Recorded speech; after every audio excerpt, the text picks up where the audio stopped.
My name is Christina Vasquez, and I work with the Institute for Child Success, and it's 11:03 now, so we're going to go ahead and get started.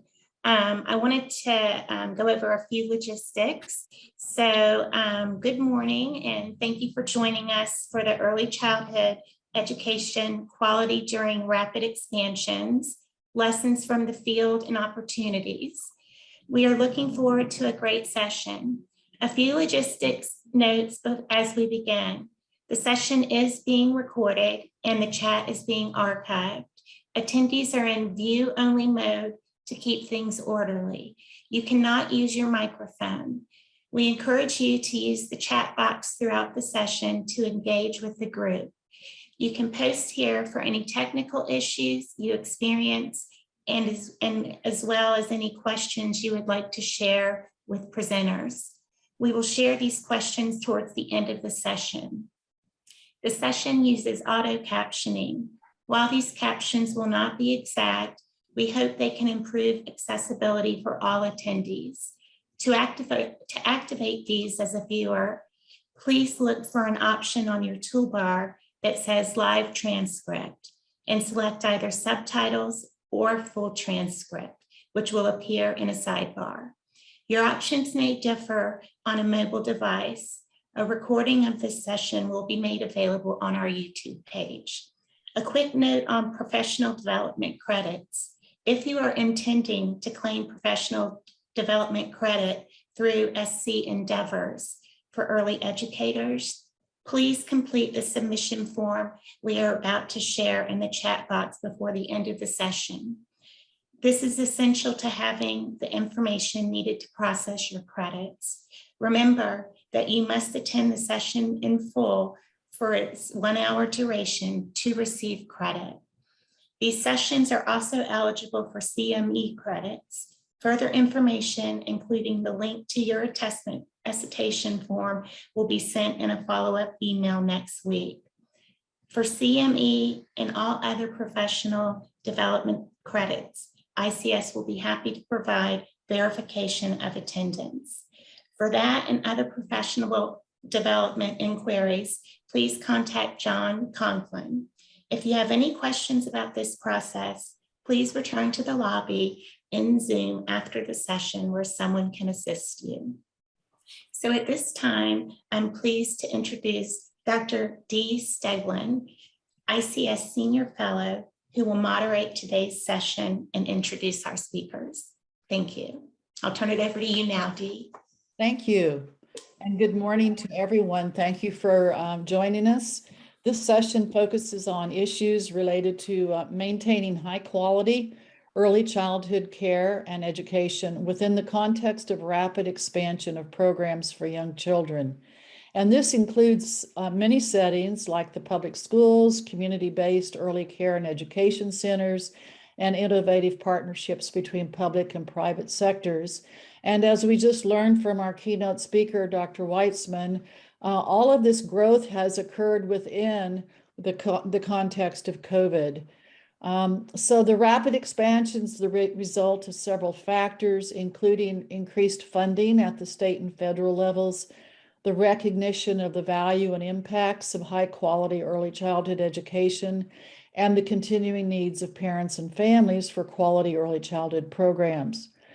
Today, we're privileged to have three notable professionals in the field of early childhood policy and practice. We will hear from each of these three experts, and then we will open our session to a question and answer period and an open discussion. We do ask that you please use the chat box to list your questions for our presenters to respond to at the end of the three sessions. Our panelists today include Rasheed Malik of the Center for American Progress. He is the Director of Early Childhood Policy at the Center for American Progress, and his work focuses on child care infrastructure and supply, the economic benefits of child care, and bias and discrimination in early childhood policy. Malik's research has been featured in or cited by the New York Times, Fox, the Washington Post, NPR, Slate, CNN Business, and CNBC, among others. Prior to joining American Progress, Malik was a government affairs and communications associate for the Metropolitan Waterfront Alliance, an organization with the goal of making the New York Harbor a shared, resilient, and accessible resource for all of New York. Our second panelist is Dr. Christina Weiland of the School of Education and Ford School of Public Policy at the University of Michigan. She's an associate professor in the School of Education, where she is affiliated with the Educational Studies Department, the combined program in psychology and education, and the Education Policy Initiative at the Ford School of Public Policy. Dr. Weiland's research focuses on the effects of early childhood interventions and public policies on children's development, especially on children from low-income families. She is particularly interested in the active ingredients that drive children's gains in successful at-scale public preschool programs. She is also currently a co-director of a 5-year longitudinal descriptive study of the preschool to third grade experiences in the Boston public school system as part of the Institute of IES Early Learning Network. She's also a National Academy of Education Spencer Foundation postdoctoral fellow, and she received the 2018 Association for Education Finance and Policy Early Career Award. And our third panelist is Ariel Ford. She's the director of the Division of Child Development and Early Education for the Department of Health and Human Services for the state of North Carolina. Prior to joining the Department of Health and Human Services, Ariel worked for the city of Chattanooga, where she served as the deputy administrator overseeing Chattanooga's Office of Early Learning. In both positions, she has been charged with creating a system that works for children and families. Prior to her work in Chattanooga, Ariel served in Delaware's Department of Education on developing statewide systems to improve services for childcare programs and educators. And she also oversaw a statewide grant on Early Head Start and the Child Care Partnership. We're going to move now to our three presentations, which will be approximately 10 minutes each. And we're going to begin our presentation with Dr. Christina Weiland of the University of Michigan.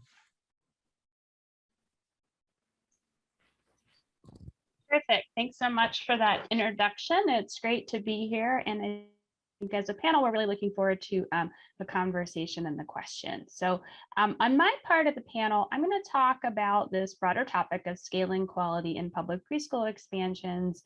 And I'm going to talk about what the research says about how we're doing as a field in providing high quality and some of the features of programs in terms of their design that can support maintaining quality so that we're not just, expanding access, but also expanding access to high quality preschool. Okay, next slide, please. Thanks. So I think it's really important, particularly given some of the recent discourse, to always remember that we do have decades of evidence on preschool and its effects across a really broad set of settings across the country. And the consensus among experts, which was summarized in the little picture at the bottom, a consensus statement through Brookings that some of us worked on, is that preschool does work. So children are better prepared for kindergarten than they would have been if they'd stayed home. Benefits can last into adulthood, particularly on really important outcomes like health, higher educational attainment. And the benefits are stronger for kids from families with low incomes, dual language learners, and children of color. And given their marginalization within our educational systems, that's a really promising story and a successful story within the field. Slide. We also know at the same time that, not all preschool programs are created equal. Some do work better than others. So if you take the temperature of today's programs across the various studies that have been done, we know that our programs largely are in good shape in terms of class size, teacher-child ratios, basic safety, classroom organization, and emotional warmth. Where we really struggle and fall down, and particularly things that are actionable as we think about scaling, is addressing the lags in pay parity that exist. So it's not unusual to, really pay a pay penalty that's significant compared to teaching kindergarten if you want to teach preschool, which drives higher turnover and undermines all the things that we do to promote quality. And we also know instructional quality is really a problem, that it's barely adequate in most large-scale programs. Next slide. Yeah, and so if we take a quality snapshot from large-scale systems, this can point to the things that we do better and less well in our systems, where you might want to really think about what quality elements to invest in as you move to expand. So on the Eckers observational quality measure overall, systems, these are 4 large systems: Boston, California, a national Head Start sample in New York City, preschool in New York City in particular expanded really rapidly in recent years. You can see that we're doing okay on the kind of structural elements that Eckers largely captures. On classroom interactions, we do well on emotional support and classroom organization across the board. So a 5 here means roughly good quality, and a 3 is adequate. But on instructional support, you can see that most of our systems are barely adequate, right? Just getting over that 3 line, with the exception being Boston, which has invested in some teaching and learning elements that I'll describe in a minute or 2. Next. Okay. So colleagues and I have worked on a vision for a comprehensive, high quality 0 to 5 system, at which we present in a book called Cradle to Kindergarten. That's the 2017 version. We also updated it for 2021. And in between the 2017 and 2021 versions, we worked with a number of states around the country on these Cradle to Kindergarten kinds of visions for their context. And so from research and also from just practical work engaged in states, the structural quality elements that you need as a base to get to quality, particularly if you're going to expand rapidly, include having a mixed delivery system, both to give parents choice, and so you don't erode the quality of everything that comes before the public preschool years. Pay and benefits parity with K-12 for lead teachers with a BA and training in early childhood education. That's also paired with pay boosts really for all pre-K teachers, and career ladders to help folks earn those BAs in ways that are fair and equitable, and that honor the contributions that so many have made for decades in the field. A full school day, so 6.5 hours with wraparound options. Prohibiting expulsions, prioritizing inclusion so that children with disabilities are in the classrooms as well. Dual language learner support, so really explicit attention to building their language skills and supporting their success and their strengths within early childhood classrooms. Universal developmental and health screenings, CDA certification for assistant teachers, class size capped at 20 and a 1-to-10 teacher-child ratio. So that tends to be something that's done already in most places, but is something to make sure it doesn't slip away as we try to expand. And then behavioral health supports. In terms of the teaching and learning elements to prioritize. So again, here is where we really fall down. It's on the instructional quality.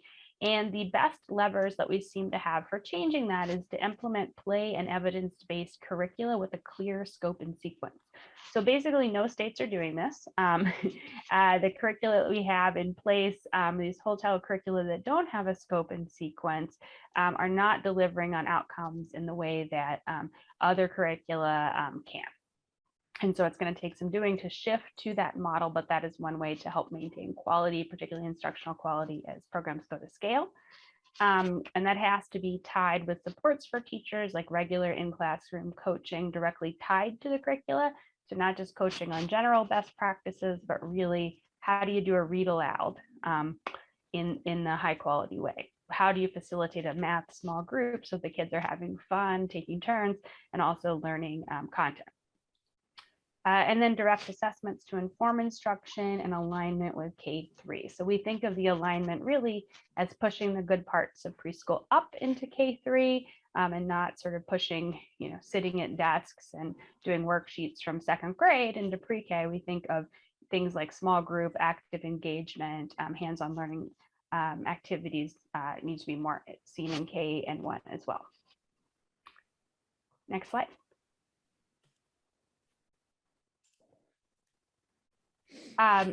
Ongoing evaluation and quality improvement are also critical, which includes rigorous and ongoing evaluation of teaching, child development and learning outcomes, ongoing professional development for educators, racial and ethnic, linguistic, and income-based program equity. So really using those as metrics for how the program is doing. Is it reaching children from different groups in the same ways and at the same rates, and offering them access to high quality?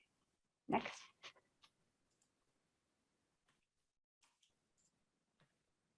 Okay, so I will just conclude. I'd mentioned we have worked with several states around plans for scaling quality in their context. And so this is just a link to a report we just released in November in collaboration with policymakers in Washington State, who led really important things like the Seattle preschool program, which is Tim Burgess, the former mayor of Seattle, and Ruth Kagi, a longtime champion of quality and access in 0 to 5 settings at the state level in Washington State. So that's a report that you can look up for an example of the kinds of policy proposal I was talking about. Thank you. Thank you for this very concise and I think really helpful list of factors that contribute to quality. And I'm sure we'll have some follow-up questions. Our next presenter is Rasheed Malik of the Center for American Progress. Thank you, Dr. Steglin. And thanks to Dr. Weiland for getting us off to a great start. I'm going to be speaking a bit to policies, public policies that we think can help get us to scale, and while not sacrificing quality and in fact investing in it.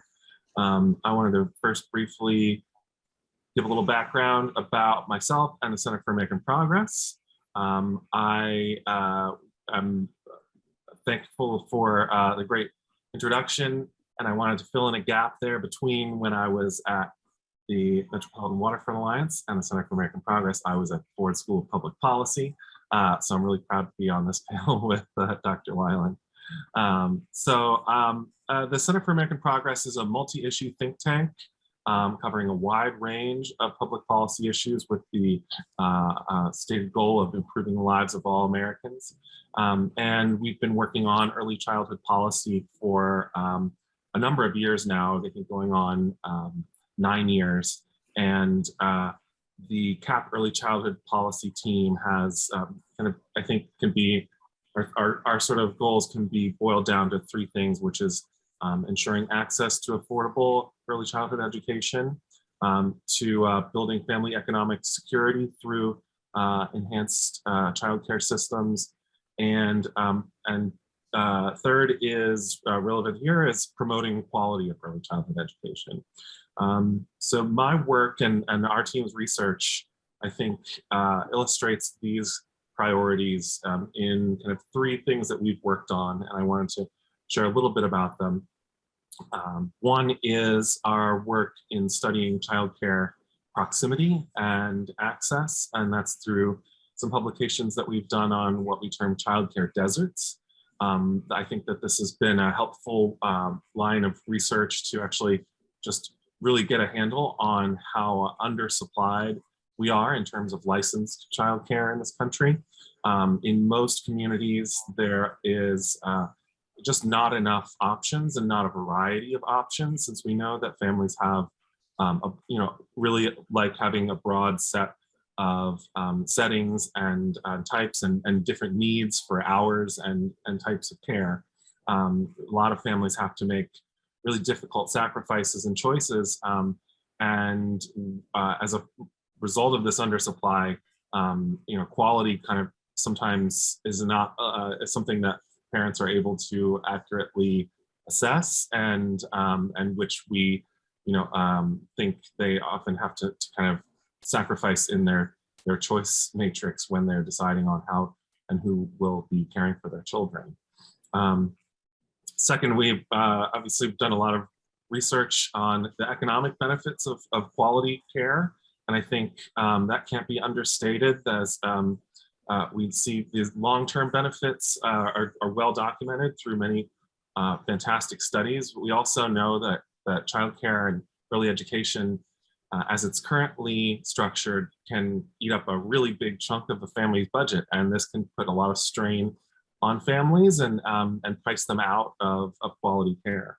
And finally, we work a lot on trying to understand and communicate why it costs so much to provide high quality care, and fundamentally, why we need to invest collectively to increase quality and supply and lower costs for families. One thing that I'm here to talk about, and I think we wished when we set up this panel that we would have seen some further developments on this at the federal legislative level, is that there have been some really big proposals for public investments federally and at the state level and sometimes local level in our early care and education system. I've worked on analysis of the Child Care for Working Families Act, which I think includes a lot of the really wise suggestions from Dr. Weiland's team in their book, Cradle to Kindergarten. That's a mixed delivery system that uses a variety of settings, and it really does prioritize inclusion and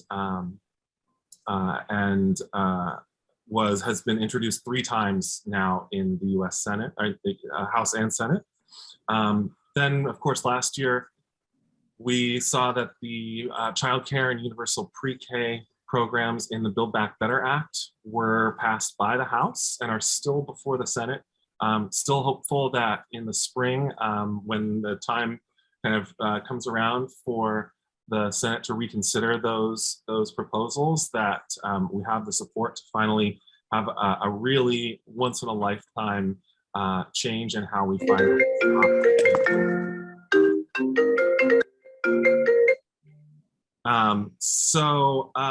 I think I wanted to talk about,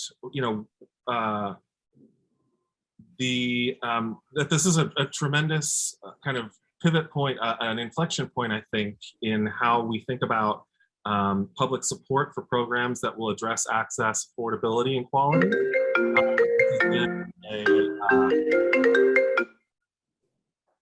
This has been kind of an issue that we have not dealt with in the way that other countries have over the past several decades.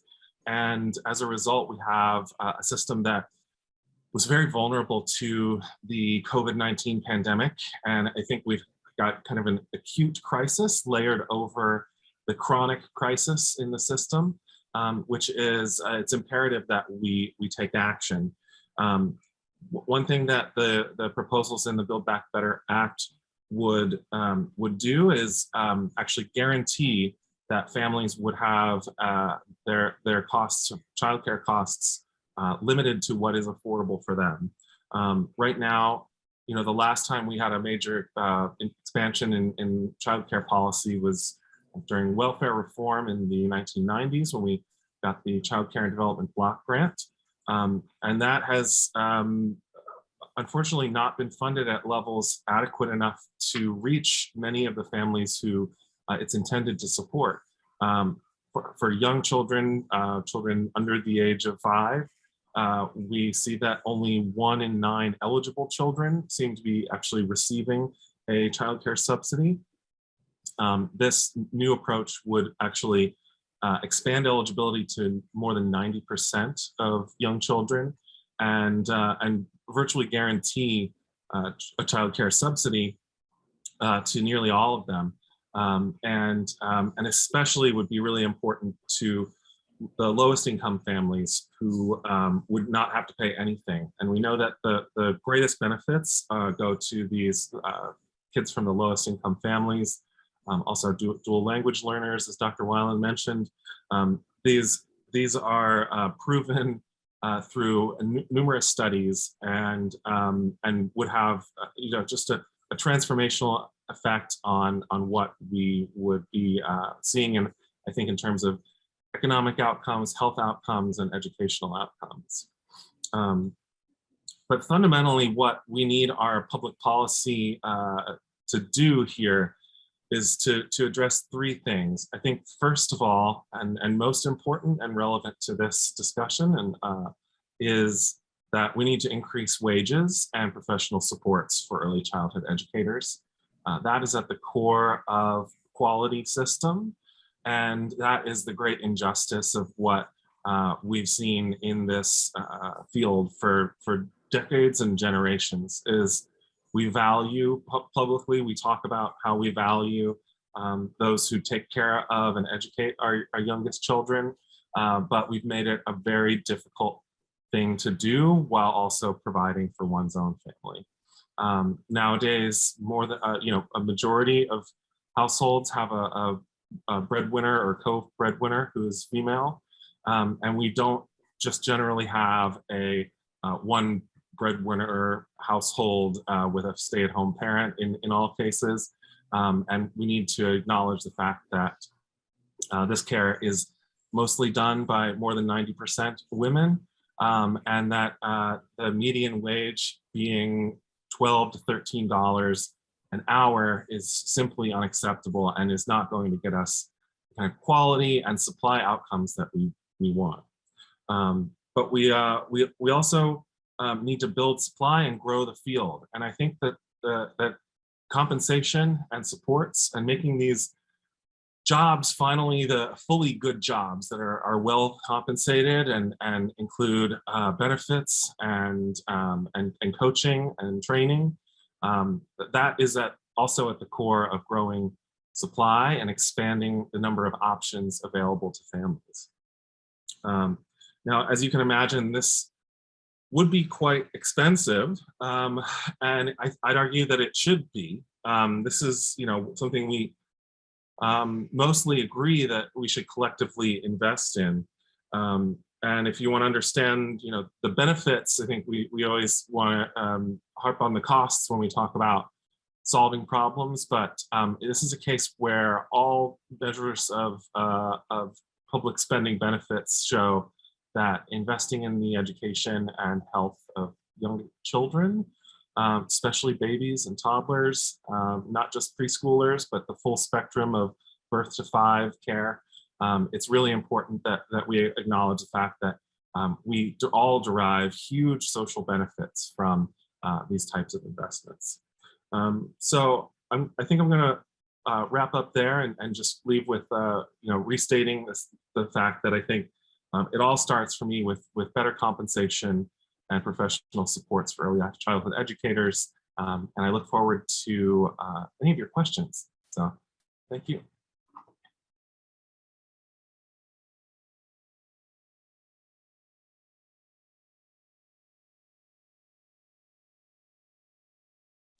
Dee, you're on mute. Sorry. Thank you, Rasheed, for your presentation. And you certainly have given us some food for thought. And I think we'll have some questions, particularly related to compensation in light of what's happening all over the United States right now with K-12 schools and teachers. So thank you. And we'll have further discussion, I'm sure. Our third panelist is Ariel Ford from the Department of Health and Human Services in North Carolina. Ariel? Hey, thank you so much for having me today. And I will start by saying that while I am a North Carolina native, I am a high school graduate of West Florence High School in Florence, South Carolina. So I also claim South Carolina as my home and Tennessee. I've spent a couple of jaunts in Tennessee. We've heard a lot about the research behind pre-K. We've heard a lot about the policy behind pre-K. And part of what I want to do is try to bridge some of the policy research into the practice. And so while my colleagues are experts in their own way, my career path has started as a teacher. So I was a 2-year-old. Well, I'll back up even before then. I stumbled into as a summer care counselor at the YMCA. And this is after being a theater major, which turns out there's not a lot of viable career pathways for theater. And I fell in love with working with kids and working with their families. And so I ended up applying to be a preschool teacher and was a 2-year-old teacher for many years. And I loved it's my favorite job I've ever had. But like many of you still, I was working my full-time job as a teacher. I always had a part-time job, and I almost always had a side hustle, whether it was cleaning houses, babysitting, walking dogs, planning birthday parties, any of those things. So and that just let me meet my bills almost. I was almost always putting something on the credit card right before payday. So that the conversation around compensation is really personal to me. It's not just an academic conversation. I have lived that life and it's super unpleasant. So that's maybe way more information about me than you wanted to know, but it's what catapulted me into the world that I work in now, which is how to bring policy and practice together to create a system that works for children and families. And I'll start with where I am now, and then I'm going to back up into what I was able to work on in Chattanooga, Tennessee. So right now I oversee the Division of Child Development and Early Education, and we oversee childcare licensing, childcare subsidies, and our North Carolina pre-kindergarten program, which is our state pre-K program. So I'll focus on that a little bit today. I was so happy to see the list of strategies to create a high quality state pre-K program, and that North Carolina meets many of those guidelines. So we do have a birth through kindergarten licensure system in North Carolina, which I think is unique and important because it is not kind of shoved into an elementary school licensure. It is a standalone licensure that says children from birth until they get through kindergarten. It is a distinct period of time with distinct pedagogical needs. And so in our state, we are able to train pre-service teachers how to support the education, learning, growth, and development of our very youngest learners. It's not just kind of an add-on to the elementary education system. So I'm really proud of that. We also have a mixed delivery system, which what I love about that is it's not just that, you know, our community-based childcare programs have access to resources, the same resources as a pre-K classroom in a school system, but it's that parents have real choice. So if a family is in a community and there is a childcare program that has raised decades of children, 2 or 3 generations maybe, there could be a pre-K classroom in that community program that is equally, if not better, I might argue, quality to a pre-K classroom in a K-12 setting. But you are meeting the, as we've talked about, the linguistic, cultural, community-based dynamics of that community and what the family needs. So I think that's really important. Do we do that perfectly? Not at all, but we are on a journey toward it, and it is, you know, quality improvement never stops, right? So parent choice in a mixed delivery system. We also have a community informed process. So while the state is the grantee, we grant to 91 agencies across the state. So we set a high bar of standards and allow for local response to those standards. So what a program looks like at the beach might be a little bit different than what it looks like in the high country mountains because the community context is different. So for instance, in Charlotte-Mecklenburg, a major urban area, maybe there isn't a need for transportation because it's a more tightly knit community, there's more density. But what I know about Yancey Mitchell County, very mountainous, very rural, is that what they learned is that their parents can't get the kids there. They don't have the gas money to get kids to their pre-K sites. So they provide transportation because that's the way that they serve their community. So those community contexts are taken into consideration. So North Carolina has all this in place. And before I transition to community and as the bridge to my community work in Chattanooga, I want to talk a little bit, I'm going to just enter into the waters bravely around the Vanderbilt study and to say, as a former poor kid, and speaking on behalf of poor kids, I'm slightly appalled by I am deeply appalled by the idea that we would think that there need to be dramatically different interventions for poor kids than rich kids, right? So what poor kids need to develop well, to be engaged in their community, to have families that have the resources available to support their growth and development is not different. I mean, the intensity of the intervention might need to be a little bit different because of the lack of resources, but the pedagogy should be the same. And what we talked about, a play-rich environment with intentional instruction, is what every pre-K classroom, regardless of income, should have. So I want to say that out loud with my full chest. we can do that. We can do it well, and we can scale it, but we need to be thoughtful and intentional about it and work inside our communities with higher ed and our funding partners for that. Now I'll transition to Chattanooga. So for 3.5 years, I was able to work in this kind of amazing city, pretty high poverty city, very community focused city. And I want to talk some about, we talked about the qualities of pre-K or the standards of pre-K, and I want to talk about the context in which that can work in. So what makes a difference in a high quality pre-K setting is not just the standards, but it's also the community context. So what I know from my work in Chattanooga is that investing in pre-K, not just financially, which is a requirement, you have to pay for it, quality costs, but you also have to invest in it with your community support. Your local leaders need to use their bully pulpit to support teachers, to raise the awareness of the importance of the early years and the importance of pre-K. The teachers need to have not only the material, but the political support of their leaders. They need to have the support of families, and there needs to be a community conversation about how to support high quality education across your community. Philanthropy should be investing in our early childhood classrooms. They should, there are wonderful kind of technology solutions for wish lists that philanthropy can purchase on behalf of teachers. If there is professional development that is community driven, where teachers are saying, I want to be a better science teacher, or I really want to learn how to be more trauma informed in my classroom. We're coming out of the pandemic and every child has a whole new trauma on top of whatever else might be happening in their lives. Teachers being able to be in charge of at least a portion of their professional development is what professionalism is. It's how philanthropy can invest, and it's what makes a difference in a community. So just to think about the kind of hard standards and the soft context, and those two things together there can create magic for children and families. And that's been my experience across the breadth of my career, both as a teacher and then in policymaking roles. So I could go on and on forever and ever, but I know that we also want to have some time for questions, and I'm curious about what's on your minds. Thank you so much, Ariel. And I really appreciate your taking the time to explain your own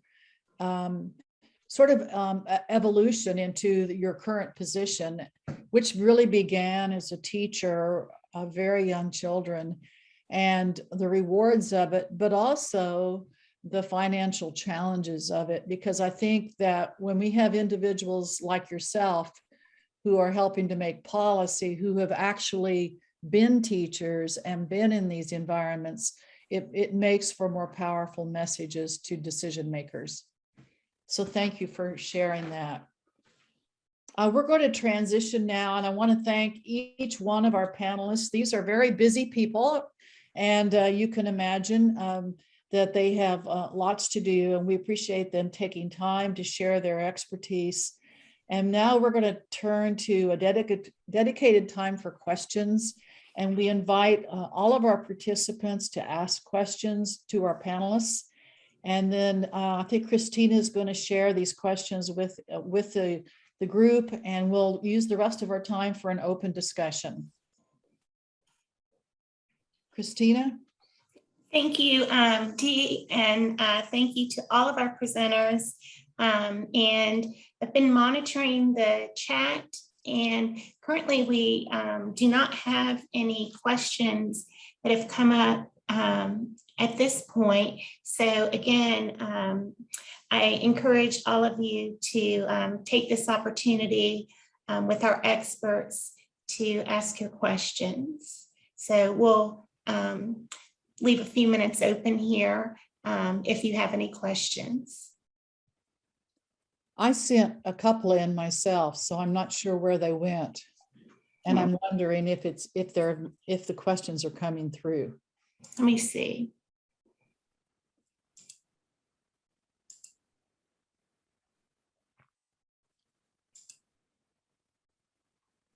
While you're doing that, I'm wondering if my colleagues and co-panelists would want to speak a little bit to, I kind of boldly asserted my personal experience and professional experience around interventions based on poverty, and I'm curious if there are any other thoughts about that from the other folks on the panel.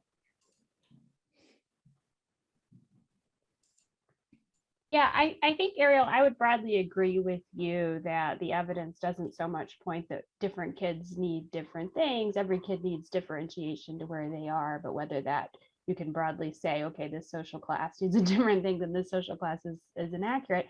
But I would say I don't think that's actually what our programs are doing, right? So I think the media with the Tennessee study, I'll share a link in a moment of a write-up some of my fellow researchers and I have done that we released in Brookings about the study, that it's sort of been misinterpreted. So we don't actually know what went wrong in Tennessee. So we don't have sort of the full data yet on what kids experienced after the program happened. And we know that that has a huge role.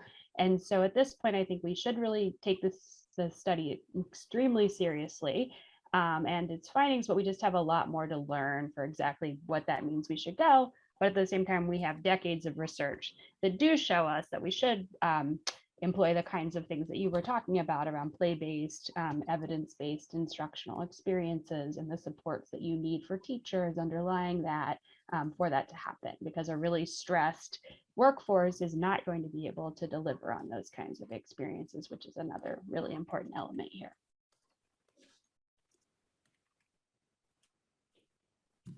I know that we did have a few questions that Dr. Steglin had mentioned she had submitted. Right now, we're not seeing those. So I'll go ahead and ask one. Okay, thank you. You're welcome. With the teacher shortage across the United States, and we're certainly feeling it here in South Carolina, are you concerned that teachers in early childhood programs like publicly funded 3K and 4K will be hired who are underqualified and not prepared for the complex needs of young children, such as not requiring a college degree to teach in state-funded 4K? And how do you propose that we deal with that in light of the need to maintain quality?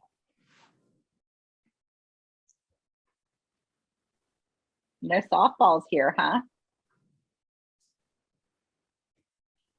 I'll start with some of what we are working on in North Carolina, and then I'd be curious if there's a national perspective. So it is, the workforce crisis was real before the pandemic, and it is like a 5-alarm fire at this point. And we are turning our whole attention to workforce initiatives, compensation, pathways, et cetera. So there is no intention in North Carolina of changing our standards, our preparatory standards for our state pre-K programs. There is attention to how do we make the pathways visible and affordable for teachers who maybe have a 2-year degree and want to do a 2+2. So how do we create a really robust, responsive higher education system to meet the needs of the moment? That is certainly not a silver bullet.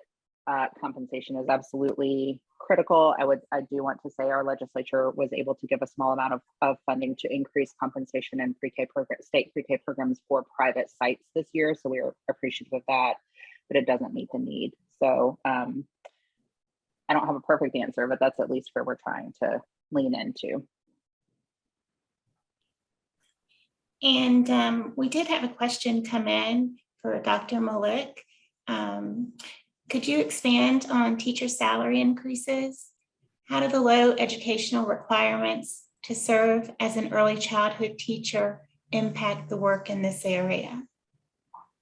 Yeah, so we have studies that show turnover in early childhood education, especially among new teachers and teachers who work with infants and toddlers, is really high. It's just to kind of touch on the previous question and fold it into this one as well.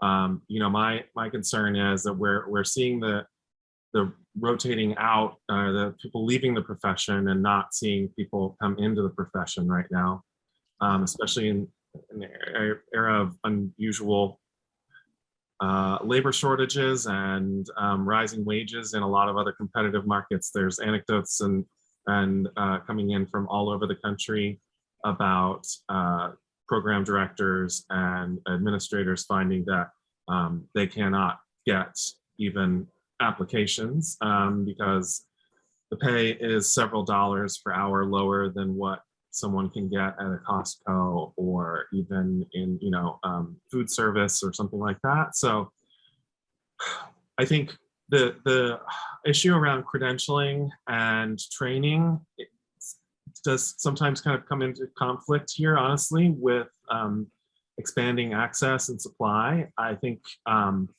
these are two things that we need to move ideally in a both and two-track kind of way, where we're investing in providing professional supports. I mean, one thing that Dr. Weiland's research has shown is that intensive coaching and having lots of professional supports available to teachers, preschool teachers at least, but it's certainly true of teachers of all age groups, that not just on the job, not just learning as you go, but actually having time to work with a trainer, with an experienced early childhood professional, can really achieve high levels of instructional quality. We've gone down in some areas the road of proposing requirements of bachelor's degrees, and that tends to get into really getting the cart before the horse, when we can actually staff programs, putting requirements on the existing workforce who have stayed in the profession and have been the backbone of the profession, just adds stress and expenses to them.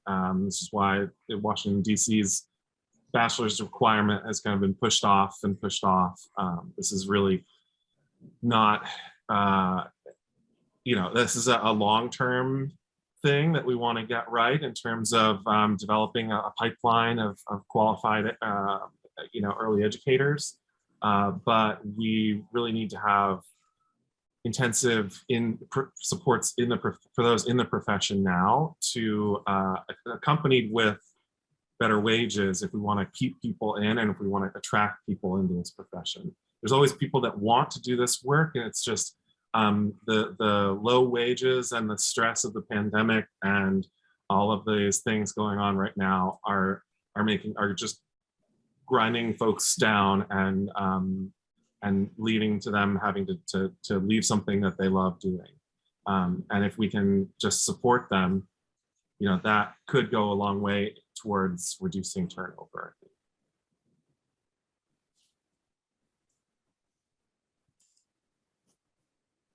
Great, thank you. I want to make a friendly amendment to the coaching conversation that we're having, which is, I spent a lot of my years doing coaching and technical assistance, and a learning of mine as I have walked my anti-racism journey is that a lot of our coaching practices are not culturally informed and can lean heavily into some, pretty racist practices, especially when we get in the space of talking about teacher tone, which is an indicator in a lot of our teacher quality assessment. So I just want to put a friendly amendment that the coaching needs to be, that the TAs and coaches need to be pretty well trained in how to do an anti-bias coaching process.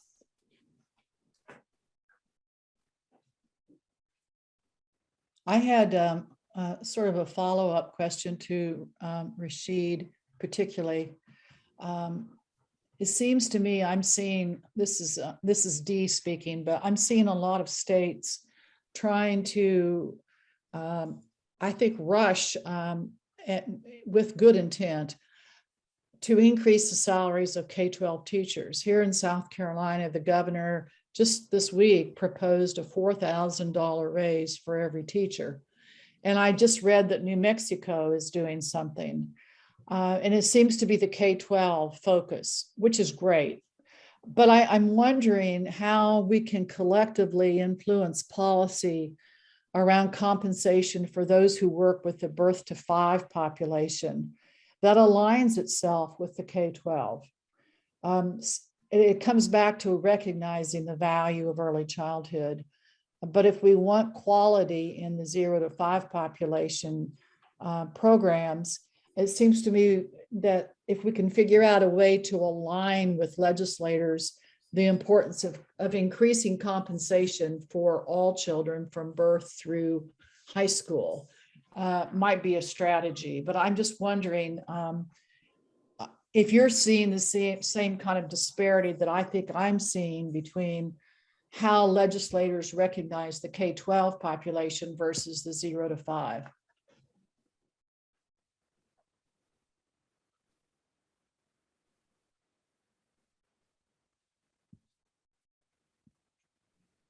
Well, I just quickly point out that I think teaching is one of the largest professions and one of the largest professions for women, especially. They've done a great job of, collecting their power and advocating for their role in society and needing better compensation. I think in most places, if not all places, teachers are deserving of these salary increases. And if federal dollars are going out to states and governors can pass that along in terms of compensation to teachers, that's great. But this just highlights and underscores, how marginalized the early education community and field has become, in that, we can't aggregate our power because we're struggling to just stay afloat. When I say we, I'm saying the whole. I'm referring to the field, not myself. Right. And I think there was money in the American Rescue Plan that has been well used by some states to try and have quarterly bonuses or retention stabilization grants for programs that have been very necessary in the past year. But when the typical early educator is making a third or less than a half, certainly, of what an early elementary school teacher is making, it's that's indicative of just extreme power imbalance, and it's a tragedy. Yeah. Thank you. I'd like to again add kind of an equity lens, which is that we know that, at least in my state, and I think this is, y'all might have a better knowledge of the national landscape, but about 80% of teachers in North Carolina, K-12 teachers, are white, and over 50% of our 0 to 5 teachers are women of color, 99% women. So people of color, mostly women of color. And so I don't think we should ignore the intersection of racism and sexism in early care and education and salaries. It certainly has played out historically in this way. So I would also say our K-12 teachers even with $4,000 raises, that's not enough for what they do. I agree. Yeah. So. Yeah, and it's almost like they've waited too late. At least the teachers in South Carolina are leaving the field, and the number of students going into teacher education are fewer. So I hope we can salvage. I'm really concerned about what education is going to look like 3 to 5 years from now. And I just wanted to let you all know that we have a couple more questions that have come in. Oh, good. So Dr. Malik, based on your work on the cost of quality care, is this industry profitable enough to attract private investments, especially in areas of low childcare access?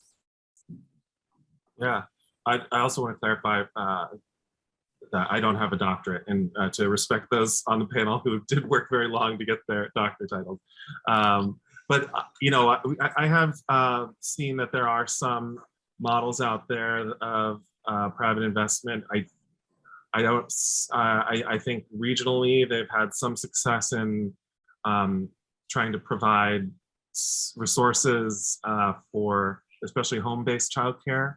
The home-based childcare programs have been a shrinking segment of the care landscape for a long time, and part of that has been, I think, in terms of like administrative challenges and things that are specific to operating a business out of your home, teaching and trying to run the whole business. So there are some companies just trying to provide those administrative services centralized in a kind of tech forward way. But I can't tell you how many we want to be the Uber of early childhood education there have been springing up, and that's just not the kind of services that, well, first of all, setting aside what Uber's business model is, I think this is a labor intensive business where the quality comes from the very hard work of human beings and the interactions and they're employing their training and their skills to very focused one-on-one interactions, especially with infants and toddlers, where ratios need to be very low to achieve high quality. That can't really be scaled through technology or through private investment. There have been companies and corporations that have tried to do this over the years and over the decades. And the way that they've usually been able to show profits is on the backs of a low wage workforce. And so, judging from history here, I don't see private solutions coming at scale. There are ways that employer-provided childcare could become, a benefit, and the private sector could provide that, but that's going to be inequitably provided and go, to the highest wage workers who might value it the most. So I'll leave it there. I think I wish there were a role for private, sector solutions here, but I'll welcome others to chime in if they want.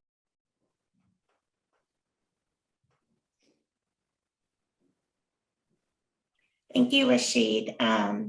We are like at 11:59. There is one more question that I'd like to ask very quickly, and this is to our panelists. Are there particular models of practice that you all can highlight around the teaching and learning element priorities mentioned? And again, I know we're at the end of the session, but maybe we could take a minute and talk about that. Sure.